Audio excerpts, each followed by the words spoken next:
আমাদের বাড়িতে মোমো বানানো হচ্ছে, সেই জন্য মোমো চাটনির জন্য আমরা টমেটো নিয়ে নিয়েছি, রসুন, আদা, লঙ্কা, পেঁয়াজ নিয়ে নিয়েছি, সেগুলোকে ভালো করে তেলে ফ্রাই করে নিয়েছি। আপনাদের যদি এই রেসিপিটা ভালো লাগে তো লাইক অ্যান্ড সাবস্ক্রাইব কমেন্ট অবশ্যই করবেন। তার মধ্যে আমরা টমেটোগুলোকে দিয়ে দেবো, আর এই টমেটোগুলোকে ভালো করে ভেজে নেব। ভেজে নেওয়ার পর এর মধ্যে আমরা মিক্স মশলা নুন অ্যাড করে দেবো স্বাদ অনুযায়ী, আর তারপর এখানে ময়দাটা তার সাথেই মেখে রেখে দিলাম। তারপরে স্টাফিং করার জন্য আমরা সয়াবিন, রসুন, পেঁয়াজ, আদা, লঙ্কাগুলোকে ভালো করে ফ্রাই করে নেব।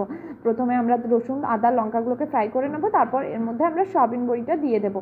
আপনারা চাইতো আলাদা কিছুরও স্টাফিং বানাতে পারেন, বাট আমরা এখানে বাঁধাকপি, সয়াবিন বড়ির স্টাফিং বানাচ্ছি। এর সাথে নুন, ম্যাগি মশলা দিয়ে অ্যাড করে দিলাম, সেইটাকে ভালো করে ভেজে নিলাম। ভেজে নেওয়ার পর আমরা প্রায় 3-4 মিনিটের মতো ভেজে নেব। তার মধ্যে লঙ্কা গুঁড়িও অ্যাড করে দেবো, নিজের ঝাল যে যেমন ঝাল পছন্দ করে সেই রকম। তারপর মিক্স মশলা অ্যাড করে দেবো।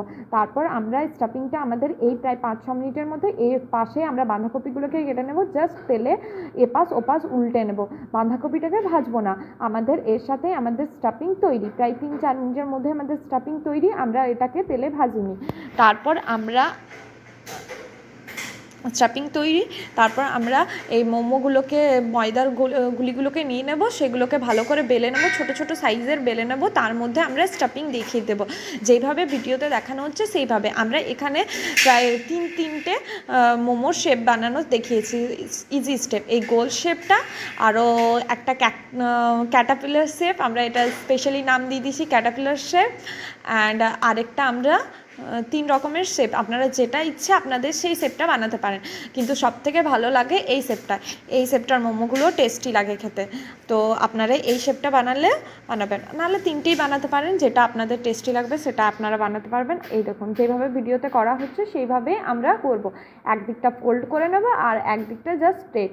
তারপর এই মোমোগুলো বানিয়ে নেওয়ার পর আমরা ইডলি মেকারে বানাবো, সেই জন্য তার মধ্যে ভালো করে তেল পলিশ করে নিয়ে এর মধ্যে মোমোগুলো দিয়ে দেবো।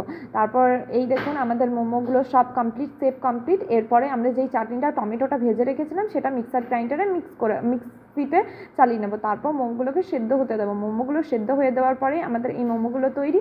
তারপর আমরা প্লেটে সার্ভ করে নেব। আর মোমো চাটনি